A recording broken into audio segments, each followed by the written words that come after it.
Virus की जो बढ़ती हुई वबा है वो शिद्दत अख्तियार कर चुकी है। जुड़वा शहर रावलपिंडी और इस्लामाबाद को फ़ौज ने बाकायदा तौर पर घेरे में लेकर तकरीबन कर्फ्यू नाफज कर दिया है। रावलपिंडी के तमाम शहरियों को घरों के अंदर महसूर करने के लिए ऐलानात किए जा रहे हैं।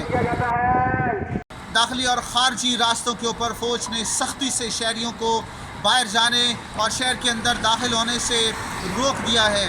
गाड़ियों की लंबी कतारें लगी हुई हैं और फ़ौज और पुलिस की जानिब से शहरियों को सख्ती से मना किया जा रहा है कि वो अपने घरों से ना निकलें।